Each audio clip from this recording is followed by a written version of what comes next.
بەناوی خوای گەورە سڵاوتان لێبێت.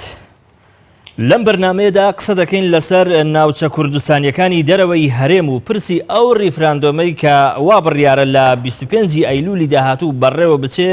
کە لە ناوەخۆی هەرێم مشتومڕی زۆری لێکەوتەوە و پرسیار دەکەین. ئەو مشتومڕی کە لەبارەی پرسی ڕیفراندۆم لە هەرێمی کوردستان دروست بووە، چ کاریگەری و ڕنگدانەوەیەشی لەسەر ناوچە کوردستانیەکانی دەرەوەی هەرێمی کوردستان دروست کردووە؟ ئایا بەڕاست تا ئێستا لە دەرەوەی هەرێم و ناوچە کوردستانیەکانی دەرەوەی هەرێم جموجۆڵی پێویست بە ئاراستەی ئامادەکاری بۆ ڕیفراندۆم دەستی پێکردووە؟ ئایا ئیرادەیەشی سیاسی هەیە کە کار لەسەر ئەوە بکە لە ناوچە کوردستانیەکانی دەرەوەی هەرێمی کوردستان ڕیفراندۆم بەڕێوە نەچێت؟ لە کاتێکدا ناوچە کوردستانیەکانی دەرەوەی هەرێم گرفتاری سیاسی و ئابوورین بەدەست دەسەڵاتدارانی هەرێمی کوردستانەوە، ئایا مافی خۆیان نییە حەماسەتی زۆریان نەبێت بۆ ئەو ڕیفراندۆمەی کەوا بڕیارە دەسەڵاتی هەرێمی کوردستان لە مانجی ئەیلۆل بەڕێوەی بەرێت؟ چی ڕوودەدات ئەگەر ڕیفراندۆم لە ناوچە کوردستانەکانی دەرەوەی هەرێمی کوردستان بەڕێوە نەچێت؟ لەسەر ئاستی نەتەوەکانی عەرەب و تورکمان کە لە ناوچە کوردستانیەکانی دەرەوەی هەرێمدا دەژین، ئایا کاری پێویست کراوە تا لە پاساوەکانی ئەو ڕیفراندۆمە تێبگەن؟ بۆ قسەکردن لەسەر ئەمە هەرێک لە بەڕێزان کاگ نەوزاد شوانی ڕاوێژکاری ئابووری لە ئەنجومەنی نوێنەرانی عێراق لە ستۆدیۆی سلێمانی لەگەڵمانە، هەروەها لە ستۆدیۆی هەولێری پایتەختیش بەڕێز کاگ ڕەشاد خدر گەڵاڵی بەرپرسی کۆمیتەی یەکشەتی نیشتیمانی لە مەخمور لەگەڵمانە، هەڵبەت وا بڕیار بوو بەڕێز کاگ تەها تەیفور کادری پارتی دیموکراتی کوردستانیش لەگەڵمان بێ لەم بەرنامەیە، بەڵام بەڕێزیان بەهۆی دۆخی هیچ کۆمەڵاتیەوە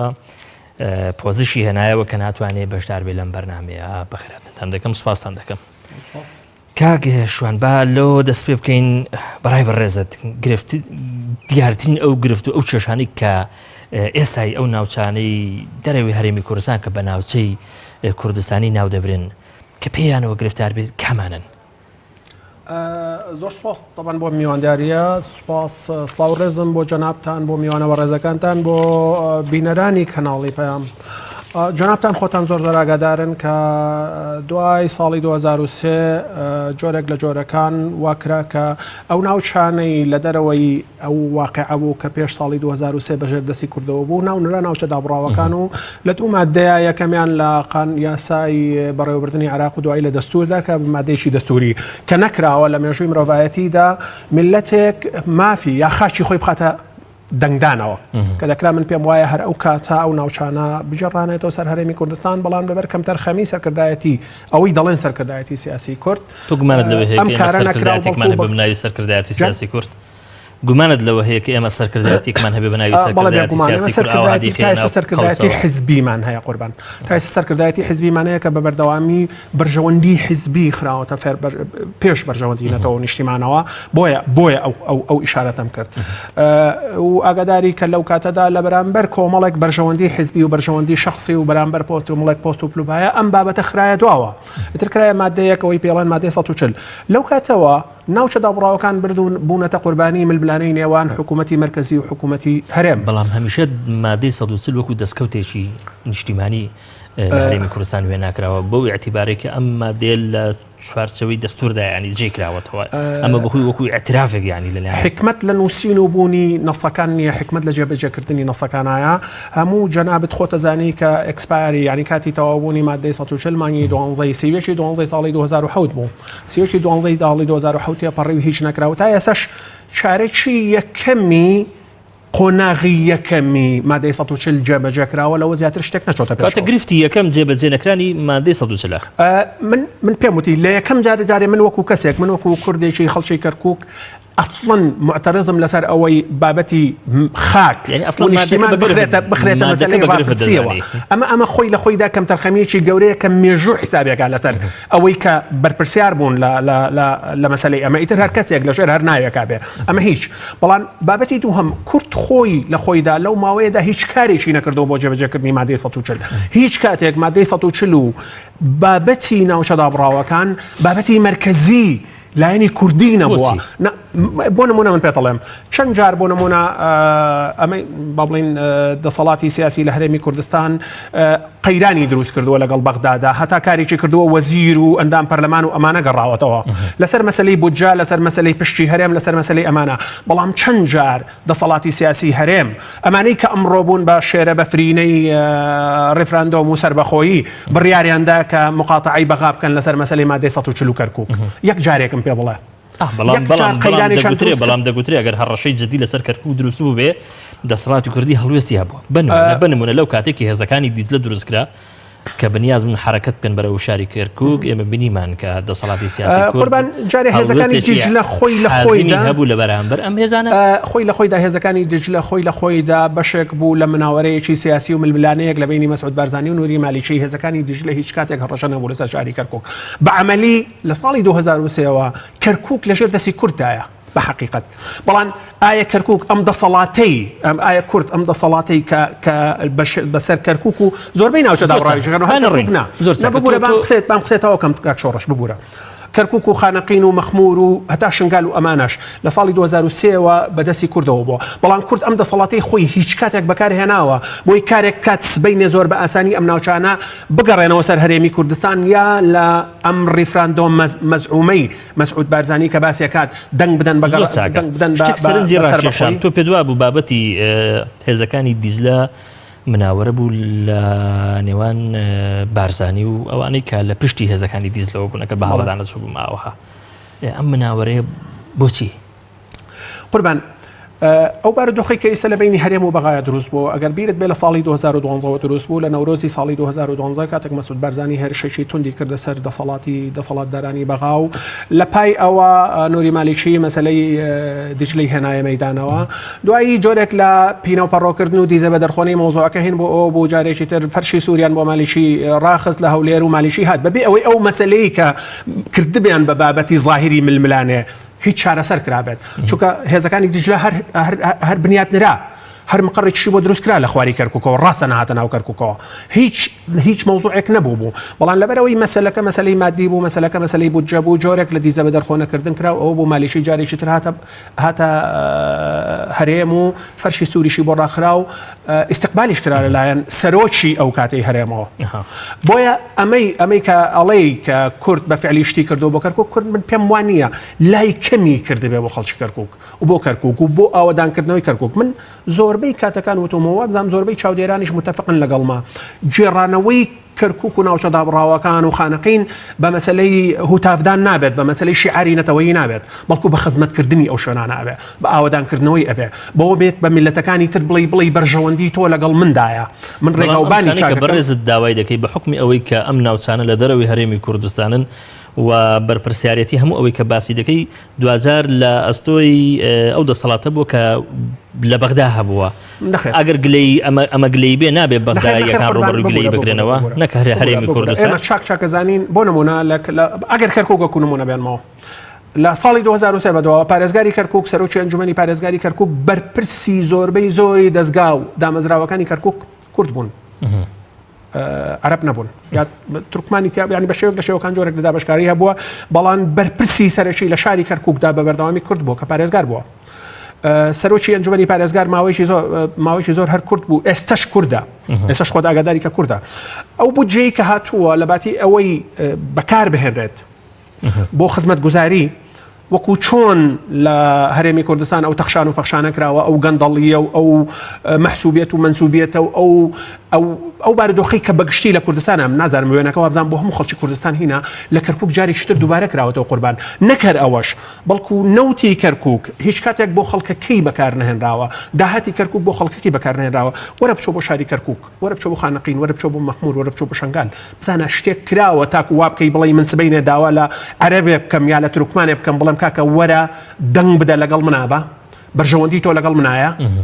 ئەمە نەکراوە ئەمە نییە بۆیە ئەو بارودۆخی کە ئێستا هەیە لە ناوچە دابڕاوەکان بەڕاستی بارودۆخێکی قەیراناویە بەڕاستی بارودۆخێکە جۆرێک لە بێمتمانەیی تەواوی دروست کردووە وەزعێکە تۆ ناتوانی بڵێ ئێمە شتێکمان کردووە بە عەمەلی نەک بە وتار تکە تکایە لە دەرەوەی وتار ئەوە مۆزوعێکی ترە ئێمە زۆر زیرەکەین لە هوتافدان و لە بەرزکردنەوەی شعارات و ئێمە ئەماکەین و ئەماکەین زۆر باش ئەگەر لەسەر ئاستی خزمەتگوزاری و لەسەر ئاستە سیاسیەکەشی هیچ نەکرابێ یا شتێکی ئەوتۆ نەکرابێ بۆ ئەم ناوچانە بەڵام هەست ناکەی وەکو زەوی ئەم خاکە ئیتر بە حکمی ئەمری واقع بێ یا بە حکمی ئەو دۆخە بێ کە لە دوای کەوتنی مووسڵ و داژیکراین لەلایەن داعشەوە هاتە پێش ئەم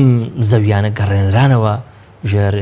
دەسەڵاتی کورد لەلایەن هێزە کوردیەکانیشەوە ئەمەش دوزار ئینجاز و دەستکەوتێک نییە کە شان ئەزکەین بەڕێز مەسلەی کوردستانی بوونی ئەو ناوچانە حقیقەتی تاریخ و جغرافیایە شتێک نییە لە دەرەوەی ئەم مەسلەیە بێت مەسلەی گەڕانەوەی ئەو شوێنانە بەم شێوازەی کە هەیە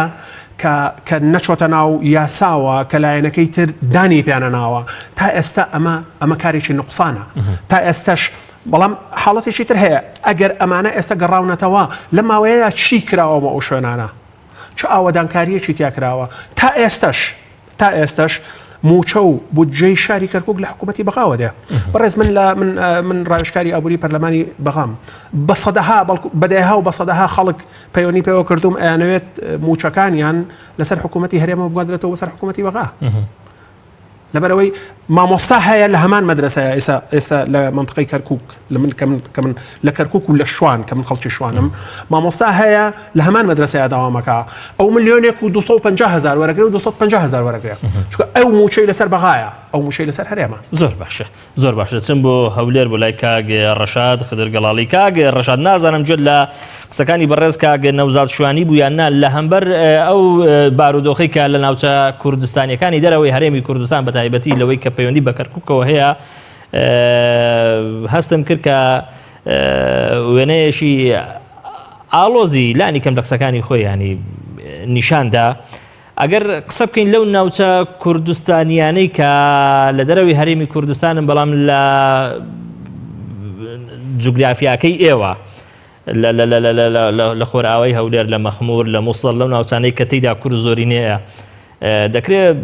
باسی دۆخی ئەو ناوچانەمان بۆ بکەی بەڵێ زۆر سپاس بۆ دەرفەتە سلااو لە جەنابێت سلااو لە میوانە بەڕێزەکە سلااو لە کاکتەها سلااو بۆ کەناڵی پەیام کە ئەمڕۆکە ئەو دەرفەتی بۆم ڕەسەڵ کە بێن بەشدار بم بۆەوەی بتوانم ڕاستی کە لە ناوچەکە دەگوزارێتن بە ئامانەتەوە پیشانی بینەرایی و کەناڵ خۆشەویستە بدەم دیارە لە ناوچەکەی ئێمەش وەکو کاکتەها باسی کرد من بەشێک لە قسەکانی کاکتا گوێبیست بووم بەهۆی پسڕانی خەتەکە ڕەنگە زیاتر لە نیوەی قسەکانی کاکتەها من گوێبیست نەبووم بێبەش بووم لەو دەنگەی کاکتەها بەڵام بۆی قسەکان ڕووتر بێ من پێم خۆشە وەکو ئەوی کاکتەها نەبیتن هەموو شتەکان فیسفەکەین ئەوها نەکەین باشە من پێم باش ئەوەی کاکشوان بەڵێ عەفو کاک نەوزاد شوانی بۆی کە فی سفری نەکەین ئەوەی کاک نەوزاد باسی کرد ناکرێ هەموو هەوڵەکان فی سفرکەین بەڵام دەکرێت باسی ئەوە بکەین بڵێن کۆی هەوڵەکان نەتواندراوە توێنێتی خەڵکی ناوچە دابڕێنراوەکان بشتێنیتن من پێم وایە شت کراوە بەڵام ئەو شتانە لەو ئاستەنین دڵخۆشکەر بن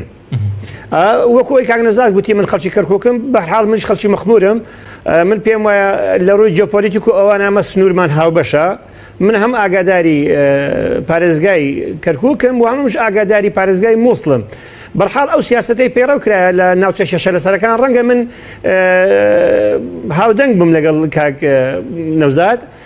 گومانم لەوە نییە سەرکردایەتی سیاسی کورد کەم و کوڕی هەیە نەیتوانیە دەستەبەری دەستکەوتی زیاتر بکات بۆ ئەو ناوچە شەشە لە سەرەکان بە تایبەتی من پێم وابوو دەیتوانی بە یەکگرتووی خۆیان دەیانتوانی شتی جوانتر و بەڕاستی مۆدیلێکی تازەیان پێڕۆ بکرد بە ئاوازەی کە لە هەرێمی کوردستان دەگوزاران مادەم باسی یەکگرتووی دەکەی هەز ناکەی ئەم قسەی ڕاست بێت کە پێی وایە یەکێ لەو شەشانەی کە لە هەرێمی کوردستانەوە بە ئاراستەی ناوچە کوردستانەکانی دەرەوەی هەرێمی کوردستان هەیە ئەوەیە کە تا ئێستا ڕۆیەکی هاوبەش لە نێوان هێزە کوردیەکان لە هەرێمی کوردستان لە هەمبەر ئەو ناوچە کوردستانیانەدا نییە ڕۆیەکەن ڕویەکی نیشتیمانی بێ مامەڵەیەکی نیشتیمانی بکات لەگەڵ دیارە من سەرەتا باسم کرد لەگەر بەشێکی لە قسەکانی کاکتاوەی کە گوێبیست بووم بەر لەوەی بپسڕێتن من هاودەنگم لەگەڵی هاوڕام یعنی بەڕاستی لەگەڵی بڵێ سەرکردایەتی سیاسی کورد دەیتوانی خزمەتی زیاتر وێنەیەکی جوانتر نمایش بکات لە ناوچەکە بەڵام ئەوەی کە کراوە من مەوەسم لەوەیە ئەوەی کە کراوە ناگاتەوە ئاستی تێنێتی تمۆحی خەڵک بشێنتر لەو ناوچانە بە تایبەتی کوردەکان من 100% لەگەڵ ئەو قسەی کاگنەوزادم سیاسەتی هەرێمی کوردستان بە ئاڕاستەی ناوچە شەرەسەرەکان لە خزمەتی نزیکردنەوەی ینی ئەو پێکاتانە نەبوو کە لە ناوچەکان بە تایبەتی لەو ناوچەی کە ئەمن تێدا نیشتەجێم و کە تێدا کاری سیاسی ڕادەپەڕێم لە ئۆرگانەکانی حزبی خۆم من دڵنیام لەوە سەرکردایەتی سیاسی کوردستان لە مەخمور بە تایبەتی کە ئەم باسیکەم تا دەگەیتە مووسڵ نەیتوانیوە قناعات بە تایبەتی لە ناوچەکە ئێمە کە بەتەنیا عەرەبی سوننا پێکاتی سوننا عەرەب لە ناوچەکە ئێمە دەژیتن نەیتوانیە قناعات بەوە بینێت چونکە دەرەنجانی هەڵەکردنی سەرکردایەتی سیاسی لە جوڵەیان لە کارکردنیان لەو سنوورانە بە تایبەتی ناوچە شەرەسەرەکان هۆکار بوونە بۆ دواخستنی یاخود قناعات پێهێنانێکی باوەڕ پێهێنانێکی پێکاتەکان لە ناوچەکە بەوەی بە ئاڕاستە ئیش بکەن کە بتوانین بەرژۆن نەیەتوانین واتە سەرکردایەتی کورد نەیتوانێت بەرژۆندەکانی پێکاتی عەرەب لەو ناوچانە هاوتا بکاتن لەگەڵ بەرژۆندەکانی پێکاتی کوردی کە لە سنوورەیە بۆیە من پێم وایە هیچ کارێک نەکراوە بۆ ئاڕاستەی بەرژۆندەکانی کورد و تورکمان کورد و عەرەب بە تایبەتی لەو ناوچانە کورد و کۆی پێکاتەکانی ئەو ناوچەیە پێکەوە لە بەرنامەیەکی پوختکراوە ڕێک بخرێتن من پێم وایە نەتواندراوە سەرکردایەتی سیاسی کورد لەو ئاستا زۆر بەلاوازی کاری کردووە نەیتوانیا دەسەبەری ئەو دەستکەوتانە بکاتن ئەوەی کە ئێمەی کورد ئێمەی سیاسیانی کورد بە تایبەتی کە کار لە سیاست دەکەین یاخود ڕۆشنبیرانی کورد قناعاتێک لەلایەن دروست بکاتن کە ئاراستەکانی ئاراستێکی گونجاوە باشە کە کار کراوە من ئاراستەکانی سەرکردایەتی سیاسی کوردستان گونجاو نەبووە کاگەڕەشاد ئەو قسەی کە دەگوترێ لەو ناوچە جوگرافیانەی کە دەکەونە سەر سنووری کەرکووک وەکو زەوی وەکو جوگرافیا ئێمە وەکو کورد ڕەنگە کێشەمان نەبێت بە حکمی ئەوەی کە ناوچەکە بە شێوەیەکی گشتی لە ژێر دەسەڵاتی هێزەکانی پێشمەرگەدایە و پاک کراوەتەوە لە داعش و لە هەر هێزەکە نەیار بێ بە کورد بەڵام دەگوترێت لە ناوچەکانی مووسڵ لە دوای کەوتنی داعش و لە دوای ئازادکرانی مووسڵ لە ڕووی دیموگرافیا و هەتا لە ڕووی جوگرافیشەوەی تر پێدەچێت گۆڕانکاری بێتە پێشەوە دۆخی کورد وەکو ئەو دۆخە نەبێت کە لە دوای 2003 ینی هاتە پێش ئێمە لە دوای 2003 دەگوترێت بەشێکی باشی موسڵمان بە تایبەتی لە بەشە کوردەکەی لە دەست دابوو لە ژێر دەسەڵاتماندا بوو بەڵام ئێستا لە دەستمان داوە بەڕێز وەکو نزیکێک لەوێ لەسەر ئەمە دەڵی چی دیارە بەپێی دوای پرۆسی ئازادی عێراق شازەیەکە ئیداری لەسەر ئاستی پارێزگای مووسڵ لەلایەنی کوردەوە سەرپەرشتی دەکەن یەکۆی ئەو یەکە ئیدارێنە 16 یەکە ئیداری بووە دوای 14 ساڵ لە حکومڕانێتی کوردی لە ناوچەکە گومان لەوە نییە ئێستا حەز دەکرێتن لە دوای دەرپەڕاندنی داعش لەو ناوچانە ئێستا کۆیان 6 یەکە ئیداری لە بەدەستی کورد ماوە بە تایبەتی 2 قەزایە 4 نەحیە واتە هاتنی داعش یەک ئامانجی پێکایە هەم بۆ حکومەتی عێراقی هەم بۆ سونەی عەرەب لە پارێزگای مووسڵ بە تایبەتی ئەویش ئەوەیە تواندراوە لەو 16 یەکە ئیداری کە باسی دەکەم من تواندراوە 12 یەکە ئیداری لەدەست کورد دەربهێنرێ سەتاچلی بە تایبەتی لە ڕووی جیۆپۆلیتیکەوە بە تایبەتی دەشتی نینەوەمان دەتوانین بڵێن 1970 لە دەستداوە جگە لەوە سەتاچلی ناوچە ئێزدی نشینەکان بە تایبەتی کوردانی ڕەسەن لە دەستمان داوە ئەمانە کاکەیەکان بە هەمان شێوەنە واتە ئێمە ئەو ڕێکەوتنامەی کە ئێستا لە نێوان سەرۆکاتی هەرێم و حکومەتی عێراقی بە حزوری ئەمریکیەکان پەیڕەوکراوە ئەم ڕێکەوتنە گەورەترین زیانی بە داهاتووی کوردگەیاندیە لەسەر ئاستی پارێزگای مووسڵ من پێم وایە ئەو گرفتە لە کەرکووک نییە لە ناوچەی سەلاحەدین نییە بەڵام بە تایبەتی لە کەرکووک لە مووسڵ عەفوان ئەم گرفتە بۆ داهاتووی کورد زۆر مەترسیدارە بۆیە لەگەر گەڕانەوەی داعش بەپێی ئەو ڕێکەوتنەی دوایی لە نێوان حکومەتی عێراق و سەرۆکاتی هەرێم هاتنی سوپای عێراقی بەناو خاچی کوردستاندا بۆ ڕزگارکردنەوەی مووسڵ دیارە ئەم ناوچانە ئێستا کەوتونەتە ژێر دەسەڵاتی سوپای عێراقی و زائیدەن حەشدی شەعبی کە لە ناوچەکەدا هەیە ئەم ناوچانە بۆ داهاتوو هەڕەشەیەکی بەردەوام دەبن لەلایەن ئەو هێزانەوە بە تایبەتی ئێستا ئەگەر بەراوردێک بکەین هەڵسەنگانی باشە ئەگەر یەک قەوسم بدەیت بۆی بە یەک دەقە کۆتای پێدەینم ئەگەر لە ڕابردوو لە 2003 بە تایبەتی کۆی پێکاتەکان لە مووسڵ تەنیا کورد و عەرەب سەگدار بوون بەڵام هەڕەشێکی زۆر گەورە ئێستا لە دوای 2017 ئێستا لە 2017 دەرکەوتە لە مووسڵ ئەم هەڕەشە بۆ سەر ئایندەی پێکاتەی کورد لە مووسڵ زۆر خەتەرە ئەویش ئەوەیە ئێستا هەم تورکمان دوو لیوایان بۆ دەرچووە زائداً مەسیحیەکان لیوایەکیان بۆ دەرچووە کاکەیەکان دوو فەوجیان بۆ دەرچووە بە تایبەتی کوردی شەبەک لەوێندەر زائداً بۆ کوردانی ئێزدی دوو فەوز دەرچووە واتە ئەمانە بۆ داهاتووی مووسڵ هەڕەشێکی بەردەوام دەبن بۆ داهاتوو کە کورد و عەرەبی سوننە بە تایبەتی لەلایەن حەشد شعبی و سوپای عێراقی واتە لەلایەن شیعەوە بۆ داهاتووی خۆیان لە ئێستا ڕاکاریان بۆ کردی لە پرۆسەی داهاتوو کە گەورەترین لیستیان دەبێتن لەوانە من پێم وایە ئەگە کورد پەلە نەکاتن لە خۆ ڕێخستنەوە نێوماڵی خۆی لە داهاتوو گەورەترین زەرمەندی سەرئاستی پارێزگای مووسڵ پێکاتی کورد دەبێتن لەو ناوچەکە بەڕێزت باز لەوە دەکەی کە ئێمە لە سەدا 80 بۆ لە سەدا 90 دەشتی نەیناوامان لەدەستداوە لە سەدا چلی ناوچە ئێزیدەکانمان لەدەستداوە ناوچەی کاکەیەکانمان لەدەستداوە ئەم ناوچانەمان وەکو جوگرافیا وەکو زەوی لەدەستداوە یان بە خەڵکەکەشیەوە وەکو چی لەدەستمان داوە ئێمە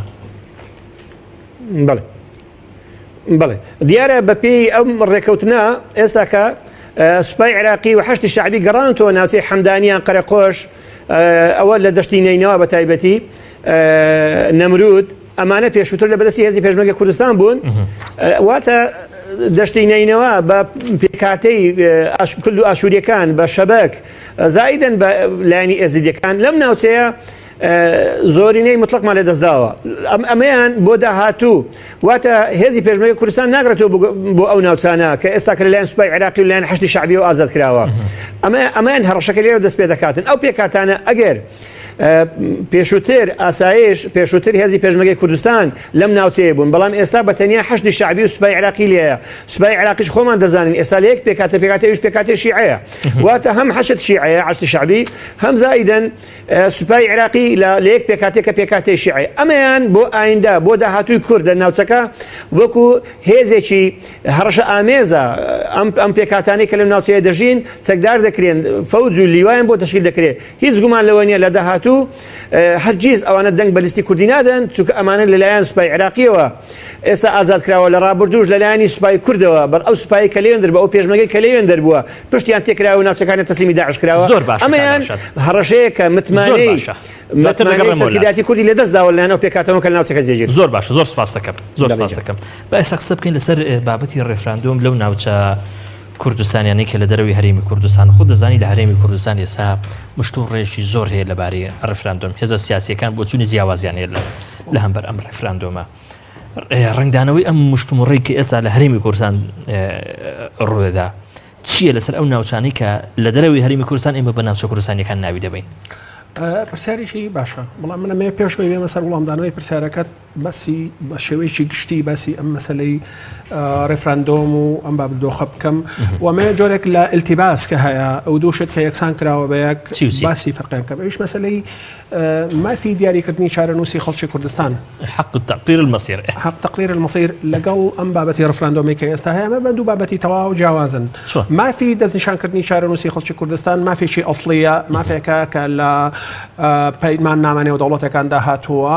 مافێکە کە دەبێت خەڵکی کوردستان بڕیاری لێ بدات بەڵام دەبێت ئامادەسازی بۆ بکرێت دەبێت هەموو هەڵومەرجەکانی بۆ بڕەخسێنرێت دەبێت قوربانی بۆ بدرێت ئەمەش پرۆژەیەکی درۆژخایەنە پرۆژەیەکی ئەوە نیە لە بینی ئەمڕۆ بەیانانە من بیکەم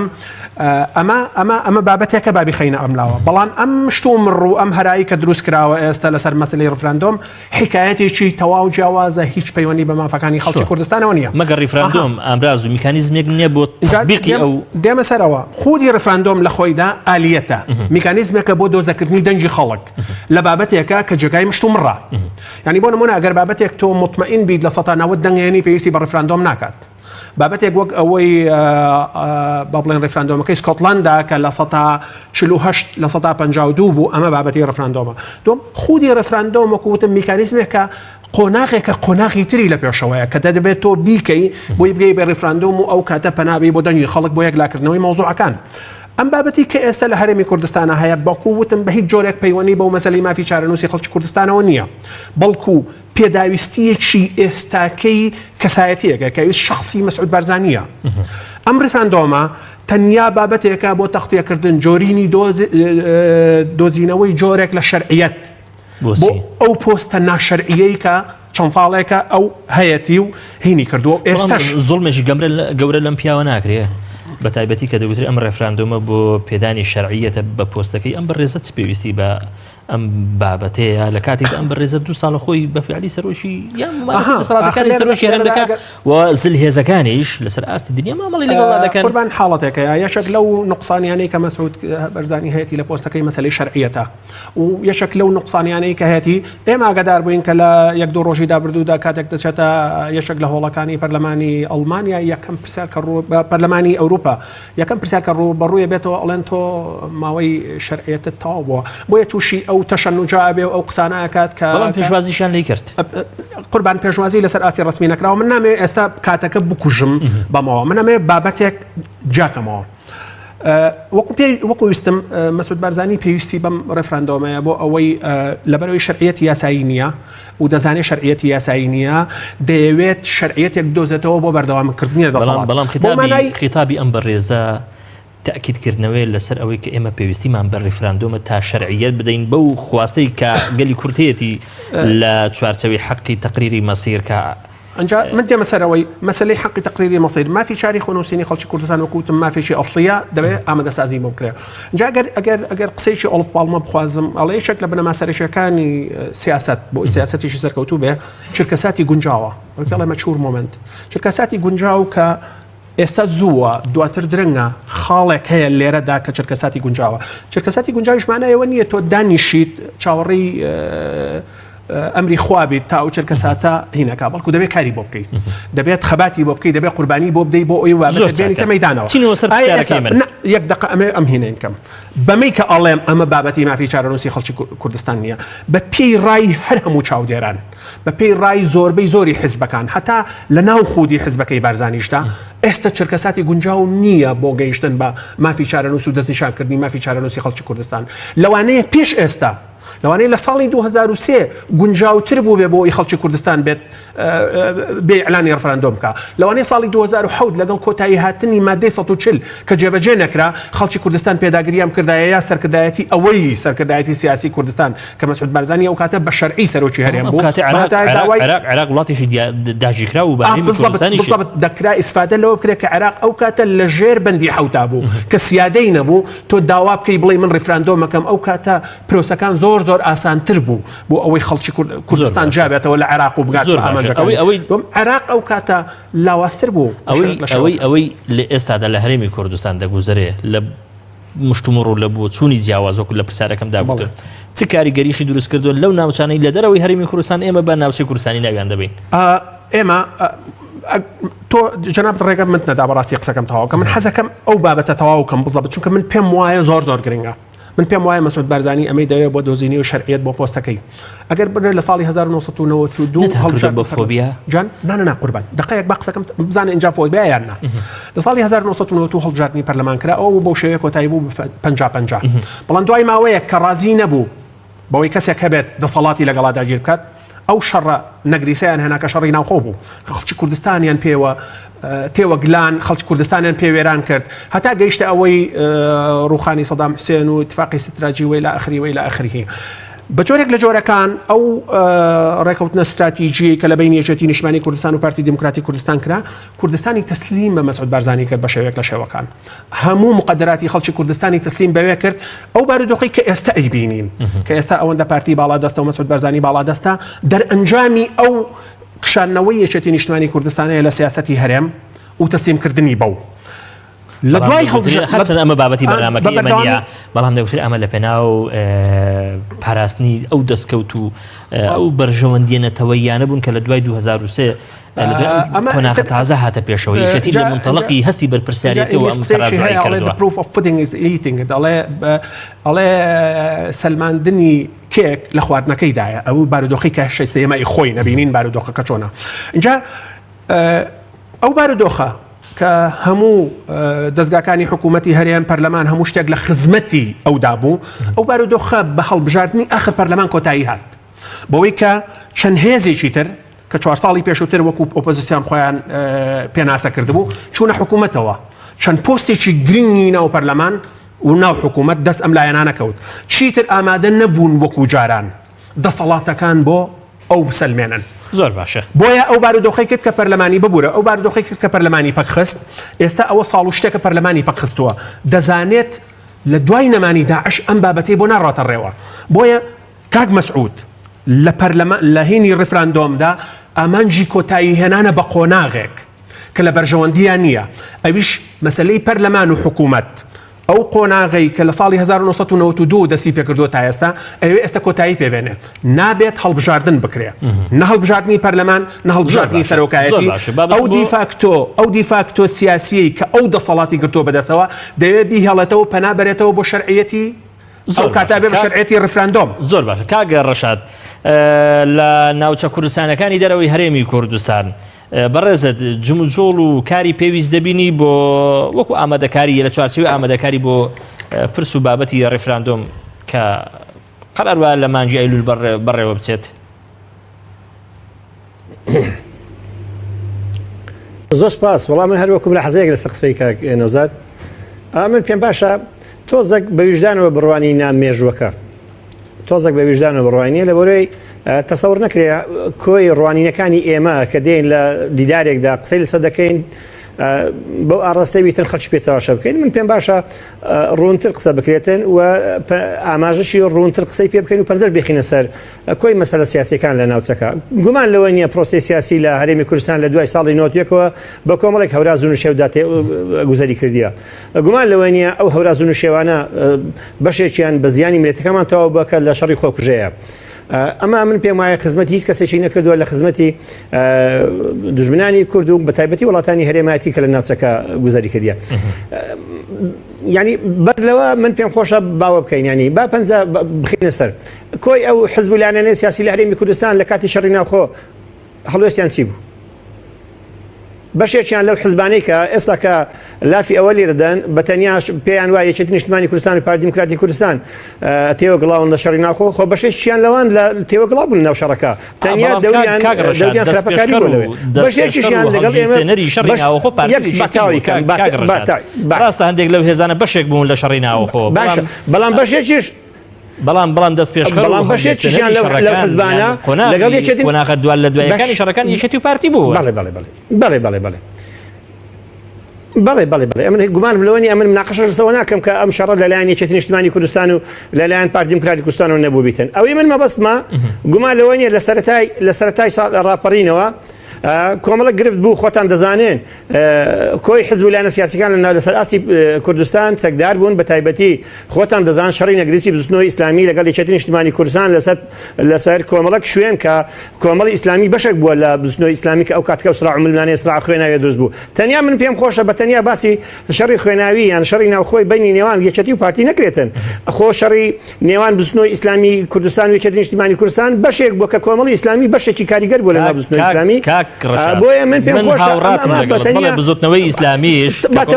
بەشێکی مێژووی بەڵام شەڕی بزوتنەوەی ئیسلامی و یەکێتی نیشتمانی کوردستان پێنج مانگی خایاندووە بە ڕێزاوە یەک دوای ئەوە نەتیجەی شەڕی بزوتنەوەی ئیسلامی و یەکێتی نیشتمانی کوردستان بەش نەکردووە ینی کۆمەڵێک لێکەوتەی لێ نەکەوتۆ کە ئێستاش پێوەی گرفتار بین بۆیە شەڕی بزوتنەوە و یەکێتی وەکو شەڕی بزوتنەوە بۆ شەڕی پارتی و یەکێتی نییە. ئەگەر بتەوێ باسی مێژوو بکەی دەبی پەنجە بخەیتە کۆی زامەکان پەنجە بخەیتە سەری مەسەرەن ئەگەر ئەو حزب و لایەنە سیاسانی ئێستا کە خۆیان بە ئۆپسیۆن دەزانن پێیان وایە بە تەنیا یەکێتی نیشتمانی کوردستان و پارتی دیموکراتی کوردستان لە تێکچوونی ئەوە کە بەتەنیا تاوانبارن من پێم وایە بەشێکیان خۆ بزنەوەی گۆڕان لە کۆی شەڕ ناوخۆیەکان لەگەڵ یەکێتی نیشتمانی کوردستان بە قیادەی جەنابی کاک نیشان المرحوم يعني رحمتي خوای لێ بێتن کاگنیشەوە قیادەی وەزعەکانی کردووە من پێم وایە بە تەنیا ئاماژەکردن بە ڕۆڵی یەکێتی و پارتی پاکردنەوەی لایەنەکانی کە لە حزبێکی سیاسی زیاد دەبنەوە پێیان وایە ئیدی تەواو غوسلێکی سیاسیان لێ دەرکراوە ئەوان مەسئول نینە لەو معاناتەی لەو کۆسانەی کە بە هەرێمی کوردستان کەوتووە من پێم وایە ئەمەیان هەڵەیەکی هەر کەسێک بیوەتی بابێمەوە سەر پرسیارەکەی کە جەنابەت باست کرد بەڵێ بەڵێ پرسیارەکەی تۆ من پێم وایە تا ئێستاکە لەسەر ئاستی هەرێمی کوردستان هیچ هەنگاوێک نەندرایە بە ئاراستی ئامادەباشی بۆ ڕیفراندۆم لە ناوچە چەشەلسەرەکان بۆیە ئەگەر ئامادەباشی بکرابە من پێم وایە وەکو حزبێکی سیاسی لە ناوچەکە من بەعقبەوەی کە بەرپرسیارەتی هەیە کە نوێنەراتی یەکێتی نیشتیمانی کوردستان دەکەم بەرپرسی کۆمیتەی ڕێکخستنی مەقبولم من پێم وایە تا ئێستاکە لە نزیکەوە هیچ هەنگاوێک نەدرا بۆ ئاراستەیە دیارە هەنگاوی دەستپێکی هەنگاو لەلایەن لێژنەی باڵای ڕیفراندۆم ئەوەیە کە سەردانی ئەوروپا و بەتایبەتی وڵاتانی هەرێماتی ئەوانە بکرێتن دیار هەنگاوی یەکەم لەوە دەست پێکرایە بۆیە من پێم وایە دوای ئەم هەنگاوە هەنگاوی دەستپێکردنەوەی گفتوگویەکی ڕاشکاوانە کە مێزی گفتوگۆ بتە وەسیلەیەک بۆ چارەسەرکردنی گیر و گرفتەکان بەتایبەتی لە نێوان هەردوو حزب یاخود لە نێوان پارتی دیموکراتی کوردستان و کۆمەڵی ئیسلامی و بزنەوەی گۆڕان ئەمەیان ئەگەر تواندرا لەسەر کۆی ئەو پرسانەی کە تا ئێستا کە هەم لەسەر ئاستی کاراکردنەوەی و دەست بەکاربوونەوەی پەرلەمانی کوردستان واتە لەسەر کۆی گیر و گرفتە یان یاسای هەموارکردنەوەی یاسای سەرۆکاتی هەرێم سەرەکی لە کوردستان بتواندرێت لە بەڕێزت بکەم با من ئەگەر جموزۆڵیش دەست پێ بکە بە ئاراستەی ئامادەسازی بۆ ڕیفراندۆم لەو ناوچانە هەز ناکەی ینی ئەمە لە بەردەم کۆمەڵی گرفتی زۆر قورسدا دەبێت بەتایبەتی بەڕێزت ئاماژەت بەوەدا کە ئێمە لە سەدا هەشتای دەشتی نینەوەمان لەدەست داوە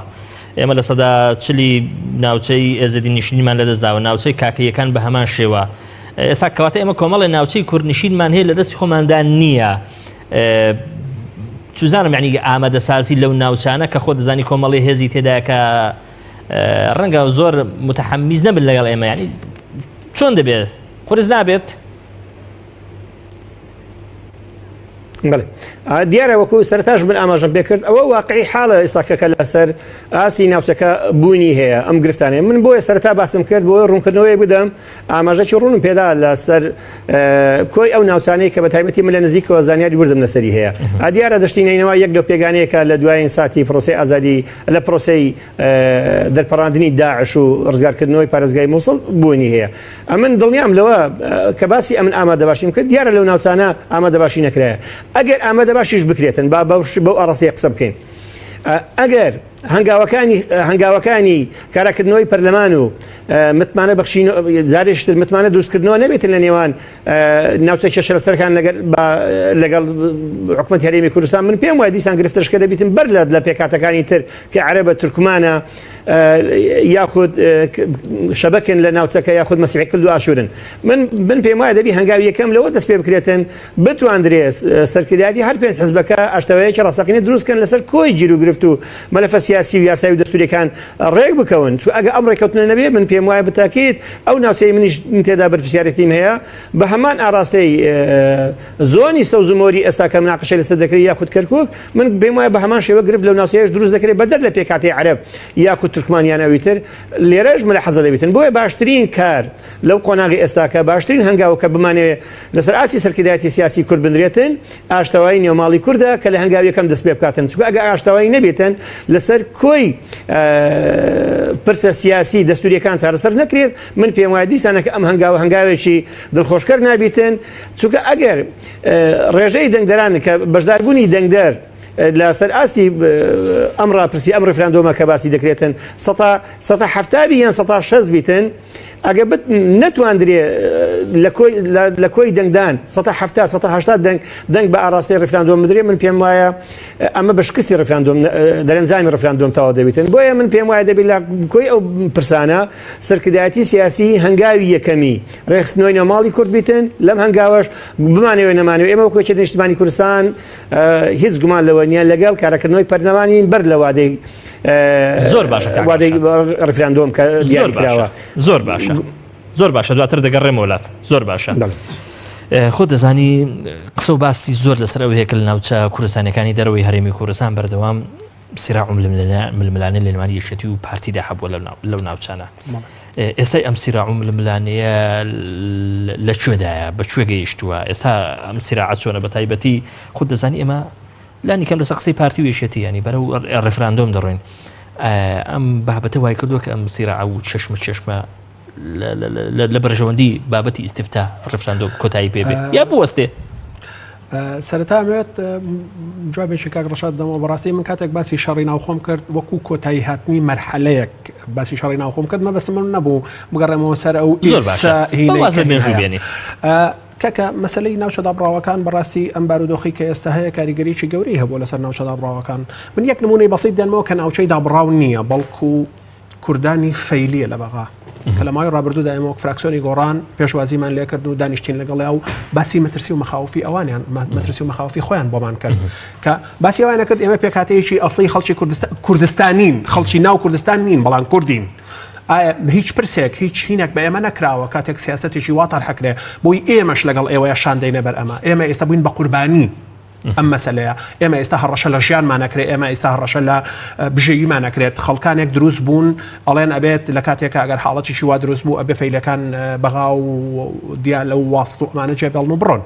بۆیە ئەم مەسەلەی ڕێفراندۆمە کە نە لە کاتی گونجاوە نە هیچ شتێکی بۆ کراوە نە هیچ ئامادەکاریەکی بۆ کراوە وەکو پێشتر ئاماژەم بۆ کرد پێداویستی شخصێکی محەدەدا کاریگەریی گەورەی هەبووە بەسەر خەڵکانێکی زۆرە کاکە ئێمە باز لە ناوچەدا بڕاوەکانەکەین دانیشتوانی ناوچەدا بڕاوەکان بە 3 ملیۆن خەڵک تەقدیرەکرێن بە کورد و عەرەب و تورک بە هەموو ناوچەکانەوە کاکە ئێمە باسی ناوچاکەین باسی میلەتمان نەکردووە باسی ئەومان کردووە ئەمە خاچی کوردستانە باسی ئەومان نەکردووە ئەمە کوردە بۆیە کاتێک باسی ناوچەدا بڕاوەکانەکەین باسی هەموو پێکاتەکانەکەین ئەم مەسلەی ئەگەر ئاگات لێ بێت ئەگەر بگەڕێتەوە بۆ مەسلەی قسەکانی بەرپرسانی ڕێفراندۆم کەیسەوە بزانم هوشار زێباری کراوە بە بەرپرسەکرێ بە بەرپرسی کۆمیتەی ڕێفراندۆم و ئەمانە لە یەکەم قسەیدا لەگەڵ ڕۆژنامەی حەدەث وتی ڕێفراندۆم لە کەرکووک ناکرێت ڕێفراندۆم لە ناوچەدا بڕاوەکان ناکرێت خۆ نازانم ئەمەد بیریان ماوە لە هینی ئەماندا بەڵام دوایی لەژێر زەختی هیندا و لەژێر ئەو شەرمەزاری کە تووشی بوون لەلایەن شەقامەوە هاتن وتیان ئەکرێ بەڵام چۆن ئەکرێ کاک ڕەشاد زۆر بە ئاسانی و زۆر بە وردی وتی هێشتا هیچ شتێک نەکراوە من ئاگادارم کە کۆمیسیۆنی هەڵبژاردن لە کەرکووک وتی ئەوتیان ئێمە ئاگادار نەکراوین لە مەسەلەی ڕێفراندۆمە کرایان ناکرێت یعنی من بەڕاستی ویستم سەرەتا قسەیەک بەکاربێنم لە وەستی ڕێفراندۆمەکە ویستم بڵێم فشقیاتی ڕێفراندۆم ئەمە فشقیاتی ڕێفراندۆمە کاتێک تۆ هیچ ئامادەکاریەکت نەکردووە کاتێک تۆ لەشاری ئەمە بۆچی دەگەڕێنیوە کاوی ئامادەکاری ناکرێت هیچ ئەمە شتەکان هەموو سەرپێیە ئەمە ئەو شەپرزەیە ئەو شەپرزەیە کە مەسعود بارزانی و پارتی دموکراتی کوردستان تێکەوتون لە ئەنجامی ئەو هەموو قەیرانەی کە لە ماوەی چەند ساڵی ڕابردووە بەسەر هەرێمی کوردستان هێناوە ئێستا بە نزیکبوونەوەی کۆتایی هاتنی داعش ئەزانن قۆناغی شتر دێتە مەیدانەوە ئەو گرنگجەی کە مەسعود بارزانی ئەوە شەپرزەیی نییە دۆخێکەیە لە مووسڵ لە ئەو ناوچانەی کە دەکەونە بڵین خۆراوەی هەولێر لە دوای داعش لە دوای دەرپەڕاندنی داعش لە مووسڵ هاتوۆتە پێشەوە کە بەشێشی ئەم ناوچانەی جارێکی کە خستۆتەوە بەردەستی دوای ئەوە دەگوترێت لە کەرکووک لەو ناوچانەی کە لە ژێر دەسەڵاتی یەکێتی نیشتیمانی کوردستاندا یەکێتی نیشتیمانی کوردستان متحەمیز نییە بۆ بەڕێوەبرانی ئەم ڕێفراندۆمە چونکە خزمەت بە ئەجندەی پارتیەکە کەواتە خەتاکە لە پارتی نییە نیشتیمانی کوردستان با یەکشتە پێ بڵێم قوربان مەسەلەکەی یەکێتی نیشتیمانی کوردستان نییە مەسەلەکە ئەوەیە من وەکو کەرکووچیەک پێ دەڵێم ڕێفراندۆم ئێستا لە کەرکووک بەباتێکی تەواو چێشە لەسەرە قوربان وەرە پێم بڵێ تۆ ڕێفراندۆم لە پێناوی چی ئاکەیت سەربەخۆی تۆ ڕێفراندۆم لە پێناوی سەربەخۆیان ناکەیت کەرکووکت پێ مەنتقەیەکی کوردستانی نییە ئامادەی کرد دەست لە کەرکووک بەردەی بە ئاسانی با شتێک پێ بڵێم قوربان تۆ ئێستا ڕێفراندۆم بکە لە کەرکووک یعنی ئێمە با هەموو بربەستەکان بخەینەوەلاوە وا فەرەز دەکەین حکوومەتی عێراقی هیچ بربەستێک دروست ناکە هەشتی شعبی و سوپای کاکە سنووری کوردستان سیخناخە لە چەک کەوتم ساڵی 2007 گونجاوتر بوو بەستمەوە بۆ ئەم چەکە وجودی نەبوو هەشتی شعبی وجودی نەبوو ئەم هەموو هێزە لەسەر سنووری کوردستان نەبوو ئێستا بەسیترین شت ئەبێتە تریگەری لەوانەیە بێتە تریگەری شەڕێکی سەرتاسەر ئایا ئێمە ئامادەکاری ئەم شەڕەمان هەیە جا لێرەدا مەبەستم بزەبت ئەم حاڵەتەیە مەوزوع بەرپرسانی یەکێتی نیشتیمانی کوردستان نییە مەوزوع هەموو کوردی کەرکووک و ناوچەدا بڕاوەکانە بڕۆ پرسە بڵێ کاکە زەمینەسازی ڕێفراندۆم هەیە لەم ناوچەیە پێت ئەڵێ نە حاڵەتێکەیە لە باشترین حاڵەتە ئەگەر شوێنێک وەرگین لە باشترین حاڵەتە دووس خوورمات و 50-50 50 کوردە و 50 تری عەرەب و تورکمانە وایە کەواتە تۆ لە ڕێفراندۆمێکە کە ئێمە هەموو نەزانین عەرەب و تورکمان دژین تۆ مطلقاً لە 150 دەنگەکان لەوێ لەدەستداوە یعنی لە 150 تر ئەگەر 100 بێنی کە نایهێنی تۆ ناوچێت لەدەستداوە وایە نا ڕێفراندۆم کۆ لە خۆتاییدا خۆتۆ دەبێت بگەڕێتەوە بۆ ڕای خەڵک و کاتێک کە تۆ گەڕێتەوە بۆ ڕای خەڵک دەبێت پابند بی پێوەی لە ناو پارێزگای کەرکووکە لە ناو مرکزی قەزای کەرکووکە ئەمە کێشەیەکی گەورەیە کاکە وەکو پێتم وت ئەمڕۆ خەڵک هاتووە قسە لەسەرەوەکە لە هەڵەبجە و لە سلێمانی ئەبێ لە 160 و لە 50 لە 100 ئەمەی دەنگ بدەن بەسەر بەخۆی ئەی لە کەرکووک و ناوچەدا بڕاوەکانە بێ چۆن بێ کاتێ من باسی ئەوە ئەەکەم کە زمینە سازی نەکراوە قوربان من باسی ئەماکەم ئەمە قمارێکە مەسعود بەرزانەیە کات کە لەوانەیە ئێمە لە 140 و لە 150 خاچی کوردستان لەدەست دەین ئەو خاکەی کە دەیەها ساڵە خەڵکی کوردستان خەباتی بۆ کاو خوێنی بۆ ڕێژە خۆ سەدام حوسێنیش سێپارێزگاکەی دابوو و لە ئیتفاقی ئازارە سێپارێزگاکەیان دابوو و دڵنیاشە دەکەمەوە ئێستا ئەگەر کورد بیەوێت لەم سێپارێزگایە دەوڵەتی سەربەخۆی ئەلانکە حکوومەتی بەغا کاگڕشات دەگوترێ ئەگەر لە ناوچە کوردستانەکانی دەرەوەی هەرێمی کوردستان حماسەتێکی زۆر نەبێ بۆ بابەتی ڕیفراندۆم کە وەکو گوتم قرار لە مانجی ئەیلولی داهاتوو بەڕێوە بچێ بەتایبەتی لە شاری کەرکووک لە ڕاستیدا بۆ بێزاری کوردانی ئەم ناوچەیە دەگەڕێتەوە لە شێوازی ئیدارەدانی ئەم ناوچانە لەلایەن دەسەڵاتدارانی کوردەوە بەڕێزت لەو بارەوە دەڵێ چی؟ یا ئەمە بابەتێکی نەتەوەییە و کوردەکان لە کەرکووک ئەم دووشتە تێکەڵاو ناکەن. من پێم وایە گەر بگەڕێنەوە سەر ناوچەکە هیچ گومان لەوە نییە من سەرتاش باسم کرد لە 2003 تاکو 2017 کە 14 ساڵی ڕابردووە هەنگاوەکانی بەڕێوەبردننی ئیدارات لە سنووری ناوچە کوردستانیەکانی لە دەروی هەرێم دڵخۆشکرد نییە فی سفری ناکەم من بەڵام دەتوانین بڕێن لە ئاست موحی خەڵکەکە نەبووە بۆیە ئەوەی کە بووشە بە تایبەتی ئە لە ناوچانەی ئێستا کە ئەمە تێنیشتەجێم جیاوازیەک گۆڕانکاریەک لەگەڵ سیستەمی پێشوو بە بەرامبەر ئەو گۆڕانکاری کە بووە نەبووە چکو ئێستاش لە قیمەی نەعەدالەتیە لە فترەی ڕابردووی دامەزراندن لە قیمەی نەعەدالەتیە لە دام و دەستگا ئیداریەکان لەوێندەر ئێستاش وەکو پێشووتر من پێم وایە لە چەندین بابەت من لە چەندین دیدار و دیاری تەلەڤیزیۆنیش من ئاماژەم بەوە کردیە ئەم گۆڕانکاریانەی کە بووە لە 2013 بۆ ئێستاکە من پێم وایە بە تایبەتی لەو شاری ئەمە کە تێیدا بەرپرسیارەتیم هەیە من پێم وایە لەو ئاستەنیە لە کۆی جومگە ئەساسیەکان بە تایبەتی لە بەڕێوەبردننی ئیدارە ئێستاشی لەگەڵ بیتن تۆ هیچ شتێکت بۆ ڕایی ناکرێتن بە تایبەتی لەو ناوچە ئێستاکە ئەمە تێیدایم هەتا دەگەیتە مووسڵ بۆ ڕایی ناکرێتن ئەگەر ئەتو تەسکەی حزبی نەبەی ئەگەر ئینتیمای سیاسی نەبیتن ئەمە بەڕاستی هەڕەشەیەکە واتە ئەم گۆڕانکاریانی کە بووە لە 2013 بە دەرپەڕاندنی یاخود بەڕووخانی ڕژێمی پێشوو ئەم گۆڕانکاری 14 ساڵی ڕابردوو بە هەمان ئاڕاستەیە سیستەمی تاک حزبی لە ناوچەکە پەیڕەو دەکرێتن سیستەمی حزبی تو ئەگەر لە کاتێک ویستی ئەو کەسێک کە دەچی داواکاریەکی هەیە لە شارەوانی لە قایمقامیە لە هەر شوێنێک ئەگە ئینتیمای سیاسی نەبیتن بتاکید بێبەش دەبی محروم دەبی لە هەموو شتێک ئەمەیان ئەم هەنگاوانە ئەم شێوە کارکردانە من پێم وایە خەڵکی ناوچەکانی بە شێوەیەکی عام یعنی بێزار کردووە ئەم بێزارکردنەوە وا دەکاتن لە هەر پرۆسیسێکی دیموکراسی لە هەر پرۆسەیەک بە تایبەتی پرۆسەی هەڵبژاردنە ڕفراندۆمە هەر شتێکی ترە من پێم وایە جەماوەڕ ڕوحەتی انتقامی دەبێت تۆڵەسەندنەوەی دەبیتن لەم حزبانە دەریش کەوت لە زۆر ناوچە کە چ لەسەر ئاسی سنوورەکانی یەکێتی نیشتیمانی کوردستان کە باڵا دەست بووە چ لەم سنوورانەی کە پارتی دیموکراتی کوردستان باڵا دەست بووە دەرەنجامی هەڵەکردنی حزبی یاخود لەسەر ئاسی بەڕێوەبردننی ئیدارە ئەم شوێنانەی کە ڕنگدانەوەی خراي بخۆ بینە بۆ دژاتیکردنی خەڵکەکە لە پرۆسەی ڕابردوو خەڵکەکە دژ بە ویستی ئیدارە و دژ بە حزبی باڵادەست دەنجیدا ئەمەیان دەبی سەرکردایەتی سیاسی هەرێمی کوردستان من کەسێک بوومە وەک بەرپرسێک یانی گەیشتومەتە زۆر شوێنی مەبەست لە سەرکردایەتی سیاسی خۆم وەکو پرۆژەیەکیش من پرۆژەیەکی پێشنیار کراوم هەم بەر لە پرۆسەی ڕابردوو کە 4 ساڵی ڕابردوو پێش هاتین داعش لی پەرلەمانی عێراق دوای ئەم پرۆژێکم داوەتە مەڵباند مەکتەبی ڕێخستن مەکتەبی سیاسی خۆمان بەوە کە بە تایبەتی ئەگەر بمانەوێتن ئایندەی ئەو ناوچەیە ڕۆشنتر و باشتر و بە ئاراستەی گەڕانەوەی سەر هەرێمی کوردستان بین دەبێت سەرکردایەتی سیاسی بە تایبەتی پارتی وێچەتی کە لە ڕووی ئیداری و سەربازیەوە لە ناوچەکە بوونیان هەیە دەکە ڕێکەوتنەیەک بکرێتن ئەو ڕنگدانەوە ناشیرنەی ئێستا لە هەرێمی کوردستان هەیە ئەوەی تا ئێستا گواسیتانەوە هەڵۆسەکی لێ بکەن بوەستن نمونەیەکی زیندوتر و جوانتری پیشانی ئەو خەڵکە بدەن بەدەر لە سیستەمی تاگەڕەوی بەدەر لەوەی کە ئەتوو خەڵکی ناوچەکەی بێزارکەی بۆی ڕۆحیەتی جارێککە ڕۆحیەتی ئەم خەڵکە زیندوو بکەیتەوە بۆی جارشکە متمانە دروستکەیتەوە لەلایەن پێکاتەی کۆی ناوچەکان لە خانەقین تا دەگەیتە شنگال دەبێت بە سیستەمێک پێڕەو بکرێتن لەو هەرێمانە زیادی لەگەر هەرێمی کوردستان چونکە ئەو قۆناغی ئێستاکە لە دوای 2 ساڵی نۆتێکەوە لە هەرێمی کوردستان پێڕەو دەکرێت ئەگەر بە زیاتر قسە بکەین دوای ئاژبنەوەی گشتی کە لە دوای 2023 بە تایبەتی پێڕەو دەکرێت لەو ناوچانە من پێم وایە ئەم ئاڕاستەی کە لە هەرێمی کوردستان پێڕەو دەکرێت تا ئێستا کە بە تایبەتی بۆنی یەک حزبی ڕنگدانەوەی یەک حزبی لەسەر کۆی جمگەکانی ئیداری لە بەڕێوەبردن یا حزبی تا ئێستا باڵا دەستا بۆی نەهێڕن ئەگەر لە کوردستانیش دەتوانین بگەینە سیاقەی هاوبەش پێویست دەکاتن لە ناوچەی کێشە لەسەرەکان هەوڵێکی جدی بدرێتن بۆی ئەم ناوچانە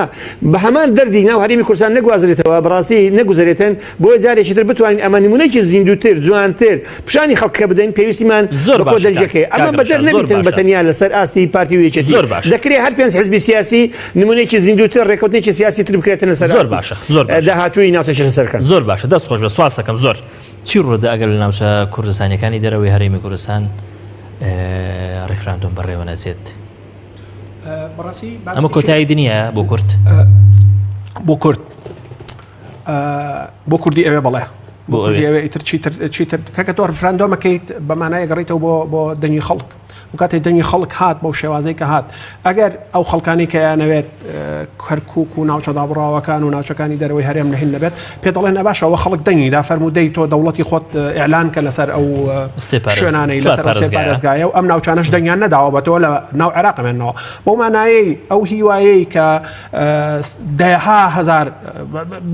دەریایەک خوێنی بۆ ڕێژراوە تا ئێستا بە ئاسانی لەبەر تەماحی خەڵکێک لەبەر تەماحی تاکە کەسێک بۆ مانەوە لە کورسی سەرۆکایەتی و بۆ دروستکردنی میرنشینێکی نەوت کە خۆی و بنەماڵەکەی تیا حاکم بن و خەڵک بکرێ بە ڕەعیەت